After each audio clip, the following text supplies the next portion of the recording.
If you are in the world of hip hop in the culture, and you have tapped in the Clubhouse, you might have heard one such as Wack 100. You might have heard one such as Wack 100 speaking on Larry Hoover, some footage and things that he has, and recently boldly spoke on its name, Jay Prince. Yeah. I was expecting a response. I thought that he would respond if he needed to, but then I thought it would die down. But Wack 100 spoke very confidently, from my opinion, listening. Right. It's out here for everybody to see. It's not like I'm being messy. It's on Clubhouse. Yeah. And he said little things that I think if a man hears a nigga say these type of things about him with that tone, they would feel a certain type of way about it. Right. You know, Wack has a right to say what he want to say and feel how he want to feel. True. The person receiving it is going to feel a way also. That's just what it is. So, Jay Prince has responded to what Wack 100 was saying, and this is what he said. I, along with the Hoover family, lawyers, and friends, are fighting hard for Larry Hoover's freedom that the First Step Act law says he deserves. Meanwhile, this dude Wack and Karen Chapman has taken a position to work against the Hoover family by trying to monetize off his name and withhold footage that could contribute to his freedom. So if it's one thing this Wack dude is telling the truth about, is that I don't fuck with him. When I was in LA talking to this lying ass nigga, never once did he take the position he was partners in the theft of the Hoover families like he's doing on that rehearsed conversation with them clowns. Now, what he is not telling the truth about is why. So listen up. There's a woman by the name of Karen Chapman that was entrusted by the Hoover family to interview Larry Hoover with the understanding of bringing the interview back to the family. She decided to run off with the interview and a fake fraud contract claiming Larry Hoover signed all his rights away for nothing. Larry Hoover is far from being a dummy, so for Wack and Karen to be taking a position on disrespecting the Hoover family by attempting to sell Larry Hoover likeness without the family permission is a mistake for whomever considering buying it. I've been around a long time, and I know when someone is trying to set me up with police conversations. So I won't lip wrestle with you cake-ass niggas on Clubhouse. But I tell you what, I don't know if you were violated on the block or what, but all that snake jealousy and hate shit you have in your heart, niggas, bring that shit to Dr. Prince, and I'ma cure you of that disease. Let me say this to the homies in LA and around the world. All money is not good money. Facts. And a nigga that will kiss a rat in the mouth for any amount of money is capable of anything, like sending you on a suicide mission to laugh at you. Read the wisdom between the lines and don't follow this clown off a cliff. It's no secret that we all put our take in on it, bro. Like I said, it's a fine line with entertainment and streets. Right. You know, I've been saying that from, day one. Wack can be very entertaining, but I've always spoke about I felt like some of the things, and from my opinion, and like even when I spoke on Clubhouse and talked to different people, Wack is very entertaining. Wack 100 is smart. You know what I'm saying? He's a businessman. He's in the industry. He doing his thing. Like, he got a platform. But I feel like you got to have a boundary of levels that you won't go. You know what I'm saying? And, people turn it into, being a street nigga and, da-da-da. And I always say, bro, I'm not a street nigga. I'm not a gangster. I'm not none of that. But at the same time, I think there's a code first before the streets. The man code. The man code. And as of lately, my opinion from where I sit, the man code has been being disrespected a lot, especially on Clubhouse. Opposite over the phone and shit. On Clubhouse.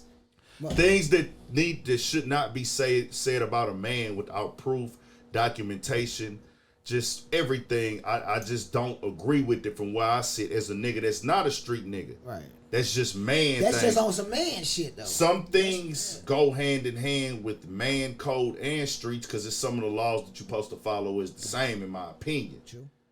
To me, Wack 100 from where I sit has been stepping on some of those. Like I don't have to follow these rules anymore as a man, or did he ever follow those rules? I don't know. That's on him. But I just say as a family man, a person that's successful, I just didn't understand what does he get off of doing this. I don't know if it was a high off the attention, a high off the clout, a high off of the heavy dick sucking of him on Clubhouse, the dick riding, the can't do no wrong on Clubhouse, the yes man. I know sometimes they get the people head where like, I'm that nigga on here, I run this shit. Because he really runs the hip hop sector pocket, the hip hop sector of Clubhouse. Right. Wack 100 is the face of that. See, I never tuned into it. He runs that. Like he has his own sector on YouTube where there's a lot of YouTube channels that are strictly about Wack 100. He's an entertaining nigga. So people want to be entertained. You know, he can be funny, and then he do give some game on there sometime. But things like this, it's just like you get into a lot of street stuff. But you know, y'all give y'all stuff on him, man. It's like shit, bro, violating all kind of code, but he been doing it. Ain't like this just been started. violating. He been doing it. It's just that you know how it is. You know, it's just like a nigga running around in the streets, just violating different niggas, just doing shit to different niggas. You gon' run across that one nigga that's gon' hold on, nigga. No, I'm standing on my business, homie. What's happening? Facts. And now he done ran into that nigga. It's, you know what I'm saying? Hey. Sometimes it's best to just leave the bears sleep. Sometimes it's best to just not even speak on niggas. Whatever you might have, whatever information you might feel like you have or whatever, sometimes it's best to just keep that shit within, bro. But Wack don't seem like he understands that. And I just read a comment and I want to shout out Fiscal Mind, man. The man said Wack is knowledgeable, but he lacks wisdom. And I totally fucking agree with that, bro. Nah, I can't say he lacks wisdom. Because wisdom is experience. Wisdom is being experienced. And he has been through it all. This nigga, I'm saying what he... I'm saying... From what he say.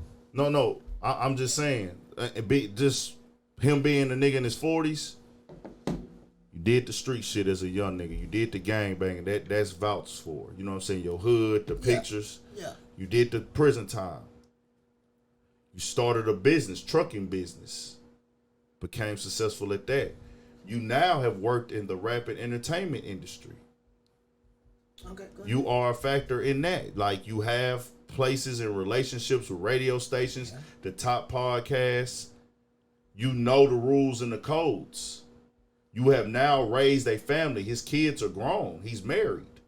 This dude is experienced. That nigga just talk too much. He just talk too much. Exactly. He has wisdom. He just you know chooses. I think it's a little bit of. I'm glad you put it like that. I'm thinking it's a little bit of like pride, ego, just the need to be the bully and the aggressive nigga. Nah, the nigga get a taste of that being the center of attention type shit. And don't know. And when he know when he speaks, niggas gon' always got something to say about it. Really you know good or bad, niggas gonna have something to say. True. But and it's been going a certain way for him. You know, you hear a little backlash in there, but this latest shit, the shit that he been saying and putting himself involved in and having all these tapes and ties to and paperwork and all that shit. Like motherfuckers ain't feeling that shit. You know what I'm saying? Like why would you even be? You making yourself a not even a target. I don't even want to get into that part of it. Nah, it just make a nigga look at you like, damn, bro, like nigga, I don't even know. I can't even talk to you, bitch, because you gonna record a nigga. You know what I'm saying? I can't even really fuck with you because you might be trying to. Hey man, what you got on that nigga? I know it's something, know what I'm saying? Nigga break you off some bread for that shit. Right, we gotta, you know what I'm saying? Like, I don't know what, cause all this shit here coming out, it just make a nigga look like at the end of the day, like, man, I don't really want to fuck with you on nothing really. Like, it's cool to chop it up with you to a certain extent, but see, he just likes attention. You showing a nigga too much You know what I'm saying? Like, nah, See, bro, I can't trust you type He got shit. used to getting all this attention. And not even on no street shit. It's just like, nigga, I just can't trust you, bro. Can't trust you, period. Now, as far as Like I don't want to talk to you over the phone, bitch. You might be recording me. You know what I'm saying? Pull up, talk to me face to face. Know what I'm saying? What you want to know who cuz is? Don't even worry about him. We talking type shit. That's how you gotta fuck with him. Handle a nigga like him. Like don't even bring nobody else up. Yeah, I'm talking to you. nah. Because if you let that nigga in, then that's all he need is that slight little opening. He said it himself, nigga, have your shit together. Nigga, I'm gonna tear you apart. That's his exact words. You dig what I'm saying? So he looking to bash a nigga, make a nigga look a certain way. You know what I'm saying? If or whatever. I'm not mistaken, he damn near. I think somebody told me one time he's on here. He want to crash niggas out. Like he said, that's basically you heard what the old man just said? Hey man, don't be no motherfucking fool and crash out. Like, okay. Behind listening to some foolishness shit. Why